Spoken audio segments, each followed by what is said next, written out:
అందరికీ నమస్కారం. నేను మీ Haripriya. Welcome to my channel. ఇవాల్టి వీడియోలో ఆడే కృత్తిక రోజున అంటే ఆషాఢ మాసంలో వచ్చే కృత్తికా నక్షత్రం రోజున 36 దీపాలతో సుబ్రహ్మణ్యేశ్వర స్వామివారిని ఆరాధిస్తే కలిగే ఫలితాలు అంతా ఇంతా కాదు. అసలు ఈ కృత్తికా నక్షత్ర వ్రతం ఏ విధంగా చేయాలి, దీని వెనుక ఉన్న కథ ఏమిటి అనేది చాలా డీటెయిల్డ్గా ఇవాల్టి వీడియోలో తెలుసుకుందాం. ఈ కృత్తికా నక్షత్రం రోజున మనం ఏ సంకల్పం పెట్టుకుని వ్రతం చేస్తారో అందరి మనోసంకల్పాలు కూడా కృత్తికా నక్షత్ర మాతృదేవతలు అనుగ్రహించి శ్రీ సుబ్రహ్మణ్యేశ్వర స్వామివారి చేత భక్తుల కోరిన కోరికలు కూడా సులువుగా తీర్చే విధంగా కృత్తికా నక్షత్ర మాతృదేవతలు మనల్ని అనుగ్రహిస్తారు. ఆషాఢమాసంలో వచ్చే కృత్తికా నక్షత్రం నుంచి ప్రారంభించి ప్రతి నెలా వచ్చే కృత్తికా నక్షత్రం రోజున ఈ వ్రతం చేయడం వల్ల వివాహం కాని వారికి వివాహం, సంతాన సమస్యలు ఉన్నవారికి సత్సంతానం, ఉద్యోగం, వ్యాపారం, భార్యాభర్తల మధ్య సఖ్యత, ఇలా ఏ ప్రాబ్లమ్స్ ఉన్నా సరే సరైన సమాధానం ఈ వ్రతం మాత్రమే.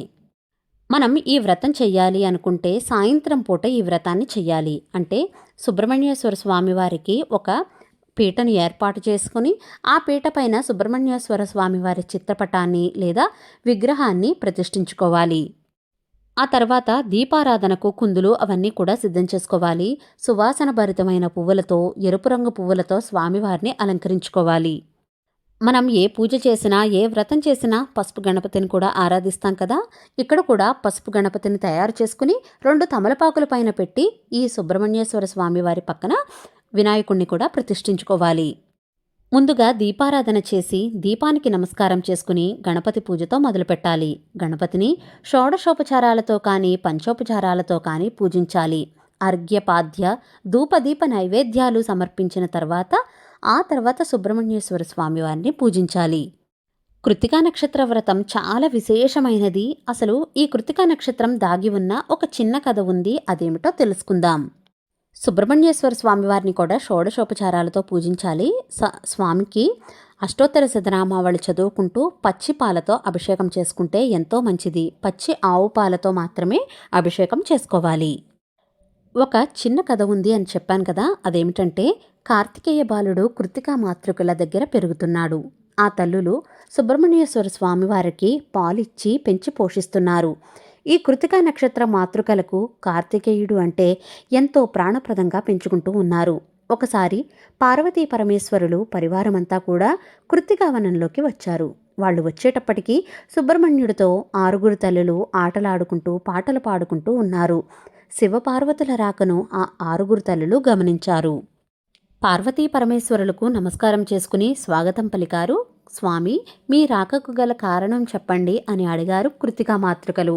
అప్పుడు పరమేశ్వరుడు కృత్తికా మాతృకలతో కార్తికేయుడు శత్రు సంహారం చెయ్యాలి, తారకాసురుణ్ణి వధించడం కోసమే ఆవిర్భవించినాడు ఈ కార్తికేయుడు అని చెప్పారు. కాబట్టి మీ బాలుణ్ణి మాకు అప్పజెప్పితే కార్తికేయుని చేత శత్రు సంహారం చేయించాలమ్మా అని పరమేశ్వరుడు కృత్తికా మాతృకలతో చెప్పారు. అప్పుడు కృత్తికా మాతృకలు మాతృపాసం చేత కార్తికేయుని వెనకాల దాచుకుని, ఈ పసివాడ తారకాసురుణ్ణి సంహరించడమా, ముక్కు పచ్చలారని బిడ్డ, ఆ రాక్షసునితో యుద్ధం చేయడమే అని దయచేసి ఆ మాటలను అనకండి స్వామి అని కృత్తికా నక్షత్ర మాతృకలు బోరున విలపించారు. పరమేశ్వరుడు, తల్లుల్లారా ఆవేదన చెందకండి, కార్తికేయుడు ఒకచోట నిర్బంధంగా ఉండడానికి పుట్టినటువంటి వాడు కాదు. ఈ జగత్ రక్షణ కోసం పుట్టినటువంటి వాడు. జగత్ రక్షణ చేయడమే ఈయన జన్మరహస్యం అని చెప్పారు. ఈయన పుట్టుక ఏంటో చెబుతాను వినండి అని స్కందోత్పత్తి, స్కంద జయంతి అనే విషయాన్ని, శ్రీ సుబ్రహ్మణ్యేశ్వర స్వామివారి జన్మలో ఉండే రహస్యాన్ని అంతా కూడా తల్లులకు అర్థమయ్యేలా పరమేశ్వరుడు వివరించారు. కాస్త బాధగా ఉన్నా ఈ బిడ్డ పుట్టడానికి కారణం జగత్రక్షణ కోసమేనని, దేవతలను సైతం రక్షించడం కోసం ఆవిర్భవించాడని తెలుసుకున్న తల్లులు చాలా ఆనందించారు. బిడ్డ తమ నుండి దూరమవుతున్నందుకు బాధపడ్డారు. అప్పుడు తల్లులు పరమేశ్వరుణ్ణి జగత్రక్షణ కోసం పుట్టిన బిడ్డే కాదనము, కానీ మేము పాలిచ్చి ప్రేమానురాగాలతో పెంచుకున్నాము, ఈ బిడ్డ మీద ప్రాణాలు పెట్టుకుని బతుకుతున్నాము, ఈ బిడ్డ దూరమైతే మేము బతకలేమంటూ కృత్తికా నక్షత్ర మాతృకలు పరమేశ్వరుని దగ్గర బోరున విలపించారు. అప్పుడు పరమేశ్వరుడు కృత్తికా మాతృకలతో ఇలా అంటున్నారు. బిడ్డలు దూరమైతే ఎంత బాధగా ఉంటుందో నాకు తెలుసమ్మా. తల్లి బిడ్డలను విడదీయకుండా నేను ఒక ఉపాయం చెబుతాను అనెను. ఇవాల్టి నుండి మీకు ఒక వరాన్ని ఇస్తున్నాను. నక్షత్ర మండలానికి వెళ్ళి ఆ తారాలోకంలోకి వెళ్ళి ఆ తారాస్థాయి నుండి మీ కుమారుని యొక్క సంచారాన్ని చూస్తూ ప్రతినిత్యం మీ కళ్ళతోటి చూసుకుని ఆనందంగా గడపండి అని వరమిచ్చారు. ఆ వరానికి కృత్తికా మాతృకలు పొంగిపోయారు. పార్వతీ పరమేశ్వరులకు కృత్తికా మాతృకలు కృతజ్ఞాపూర్వకంగా నమస్కారం చేసుకున్నారు. కృత్తికా మాతృకలకి పరమేశ్వరుడు ఈ వరం ఇవ్వగానే అప్పటినుంచి కృత్తికా నక్షత్ర మాతృదేవతలు అని పేరు వచ్చింది. కృత్తికా నక్షత్ర మాతృదేవతలకు ఒకందుకు ఆనందంగా ఉన్న వారు మరొకందుకు పొత్తిళ్లలో ఉండే బిడ్డ దూరమవుతున్నాడనే బాధ మరొక వైపు కలవరపెడుతోంది. ఇది మన కార్తికేయుడు గమనించి తల్లి దగ్గరకు వచ్చి 6 తల్లలను హత్తుకొని కళ్ళు తుడిచి, అమ్మా మీరు బాధపడవద్దు. అప్పుడే కాదు, ఎప్పుడూ కూడా మిమ్మల్ని విడిచిపెట్టి ఉండలేను. మీరు తారాలోకంలోకి వెళ్ళి కృత్తికా నక్షత్రంగా వరం పొందారు కదా. ప్రతి నెలా వచ్చే కృత్తికా నక్షత్రం రోజున నేను ఎక్కడున్నా సరే మీ దగ్గరకు వస్తాను. నాకు ఈ నెల రోజుల పాటు మీరు ఏమేమి వండి పెట్టాలి అనుకుంటున్నారో అన్నీ కూడా ఆ రోజున వండి పెట్టండి. ఆ రోజు మీ దగ్గర గడుపుతాను. మీరు పెట్టినవన్నీ తింటాను. మీరు ఏం చెబితే అది వింటాను అని చెప్పారు. కార్తికేయుడు అలా చెప్పేసరికి కృత్తికా నక్షత్ర మాతృకలు చాలా ఆనందపడ్డారు. బిడ్డను వదల్లేక దగ్గరకు లాక్కొని బిడ్డను మనస్ఫూర్తిగా దీవించి, నీకు జయం శుభం అని కలుగుతుంది అని జగద్రక్షణ చెయ్యి తండ్రి అని చెప్పి బిడ్డను ఆశీర్వదించి పంపుతారు. సుబ్రహ్మణ్యుడు మాట ఇచ్చిన ప్రకారంగా ప్రతి నెలా కూడా కృత్తికా నక్షత్ర మాతృకల దగ్గరకు వస్తాడు. కృత్తికా నక్షత్ర మాతృదేవతల దగ్గరకు ఎలా అయినా వస్తాడు అని తెలుసుకున్న భక్తులు కూడా నక్షత్ర దేవతల ఇంటి దగ్గరకు వస్తారు. ఏమిటి ఇలా వచ్చారు అంటే, అమ్మా సుబ్రహ్మణ్యేశ్వర స్వామివారి అనుగ్రహం పొందడం చాలా కష్టం, చాలా దుర్లభం, ఎంతో తపస్సు చెయ్యాలి. వారి అనుగ్రహం అంత శీఘ్రంగా లభించదు. కానీ వారి కరుణ అపారమైనది. ఈరోజు మీ దగ్గరకు వస్తాడు కదా, మా బాధ గోడు విన్నవించుకుందామని వచ్చామమ్మా అని భక్తులు చెప్తారు. మా కుమారుణ్ణి పరిపాలనలో ఇన్ని కష్టాలు ఇన్ని బాధలు ఉన్నాయా, బాధపడకండి అంటూ మీరు ఏవైతే చెప్పారో కార్తికేయుడికి చెప్తాము అని భక్తులందరి కష్టాలు కోరికలు అన్నీ సావధానంగా విని వారిని సంతోషంగా ఇంటికి పంపిస్తారు. కార్తికేయుడు కృత్తికా నక్షత్రం రోజున తల్లుల దగ్గరకు వచ్చాడు. తల్లులు పిల్లవాడికి కడుపు నిండా భోజనం పెట్టారు, లాలించారు, ఆడించారు, పాడించారు, బిడ్డతో చాలా సమయాన్ని గడిపారు. అప్పుడు కృత్తికా మాతృకలు భక్తులందరూ కూడా చాలా కష్టాలతో బాధపడుతున్నారు నాయనా అని చెప్పారు. అమ్మా మీరు ఏదంటే అది చేస్తాను. మీ మాట ఒకటి నా మాట ఒకటి కాదమ్మా.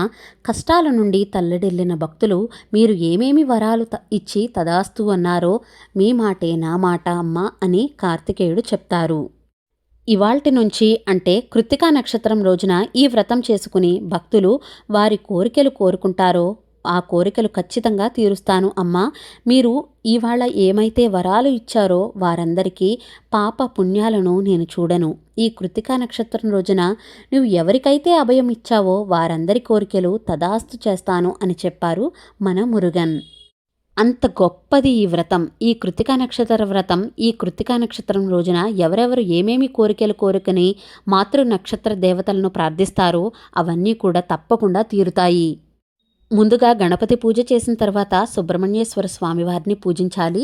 సుబ్రహ్మణ్యేశ్వర స్వామివారికి ఆవు పాలతో అభిషేకం చేసుకోవాలి. అంటే 108 నామాలు చదువుకుంటూ అభిషేకం చేసుకోవాలి. అర్ఘ్యపాద్య ధూపదీప నైవేద్యాలను షోడశోపచార పూజ చేసుకోవాలి. ఆ తర్వాత 36 దీపాలు వెలిగించాలి. సుబ్రహ్మణ్యేశ్వర స్వామివారికి 6 ముఖాలు ఉంటాయి కదా, ఒక్కొక్క ముఖానికి 6 దీపాలు చొప్పున 6 ముఖాలు కాబట్టి 6 36 దీపాలతో స్వామివారిని పూజించుకోవాలి. ఇక నైవేద్యంగా పాలు పండ్లు నువ్వులు బెల్లం కలిపిన ఉండలు చలిమిడి వడపప్పు పానకం ఇలా మనకు అందుబాటులో ఉన్నవన్నీ కూడా నైవేద్యంగా సమర్పించవచ్చు. ఈ పూజను ఎప్పుడు చేసుకోవాలి అంటే కనుక కృత్తికా నక్షత్రం రోజున సాయంత్రం పూట చేసుకునే పూజ. పగలంతా ఉపవాసం ఉండి ఈ పూజను చేసుకోవచ్చు. లేదు ఆరోగ్యం సహకరించలేని వాళ్ళు పగలంతా అల్పాహారం తీసుకున్న తర్వాత సాయంత్రం పూజ అయిన తర్వాత మహానైవేద్యం పెట్టి ఆ తరువాత భోజనం చెయ్యాలి. ఈ వ్రతం చేయడం వలన కడుపు చలవ లభిస్తుంది. ఈ 2026 సంవత్సరంలో మనం ఆడి కృత్తికను కృత్తికా నక్షత్ర వ్రతాన్ని ఎప్పుడు చేసుకోవాలి అంటే కనుక ఆగస్ట్ 7వ తేదీని చేసుకోవాలి. శుక్రవారం రోజు వచ్చింది. పిల్లలు కావాలి అనుకున్న వాళ్ళు బిడ్డలు కలిగి వాళ్లకు ఆయురారోగ్యాలు సిరి సంపదలు కలుగుతాయి. అంత గొప్ప మహిమాన్వితమైన వ్రతం ఈ కృత్తికా నక్షత్ర వ్రతం. ఈ వ్రతాన్ని ఎవరైనా చేయవచ్చు. ఆడ మగ భేదమేమీ లేదు. ఎవరైనా పిల్లలు పెద్దవారు ఎవరైనా సరే చేసుకోవచ్చు. సుబ్రహ్మణ్యేశ్వర స్వామివారు తల్లులను ఆనందపరిచి ఇంకా అక్కడి నుంచి వచ్చేస్తారు. మళ్ళీ ప్రతి మాసం వచ్చే కృత్తికా నక్షత్రంలో మళ్ళీ తల్లుల దగ్గరకు వస్తూ ఉంటారు. ఈ వ్రతం ఎవరైనా సరే చేసుకోవచ్చు. అలాగే ఏ సంకల్పంతో అయినా సరే ఈ వ్రతాన్ని చేసుకోవచ్చు. పెళ్లి కాని వారు కానీ, ఉద్యోగ వ్యాపారంలో ఇబ్బందులు పడుతున్న వారు కానీ, భార్యాభర్తల మధ్య అన్యోన్యత పెరగాలన్నా సరే ఈ వ్రతాన్ని చేసుకోవచ్చు. అలాగే సంతానం కావాలి అనుకున్నవారు కానీ, పిల్లలు ఆయురారోగ్యాలతో వృద్ధిలోకి రావాలి అని అనుకున్నవారు ఈ వ్రతాన్ని చేయవచ్చు. అంతేకాకుండా పిల్లలలో మందబుద్ధి తొలగుతుంది. సుబ్రహ్మణ్యేశ్వర స్వామి జ్ఞానానికి ప్రదాత, జ్ఞానాన్ని ప్రసాదిస్తారు. పిల్లలకు ఆయురారోగ్యాలు ప్రసాదిస్తారు. కుటుంబం సంతోషంగా కళకళలాడుతూ ఉంటుంది. ఈరోజు ఈ వ్రతాన్ని చేసి నక్షత్ర దేవతలకు నమస్కారం చేసుకుని, కృత్తికా నక్షత్ర దేవతలారా మా కోరికలు ఇవి సుబ్రహ్మణ్యేశ్వర స్వామి వారికి చెప్పి మా కోరికలను తీర్చండి అంటూ ఆ తల్లులకు నమస్కారం చేసుకోవాలి. ఒకవేళ ఆరుబయట మబ్బులుగా వర్షాలు కారణంగా నక్షత్రాలు రాకపోతే కనుక దీపాలకు నమస్కారం చేసుకోవచ్చు. మనం 36 దీపాలు పెట్టుకున్నాం కదా, ఆ దీపాలకే నమస్కారం చేసుకోవచ్చు. ఈ వ్రతం ఆడి కృత్తిక రోజునే అంటే ఆషాఢ మాసంలో వచ్చే కృత్తిక రోజునే కాకుండా ప్రతి నెలా వచ్చే కృత్తికా నక్షత్రం రోజున కూడా చేసుకోవచ్చు. ఈ కృత్తికా నక్షత్ర వ్రతం భక్తి శ్రద్ధలతో ఆచరించండి. తప్పకుండా మీరు అనుకున్న సంకల్పం నెరవేరుతుంది.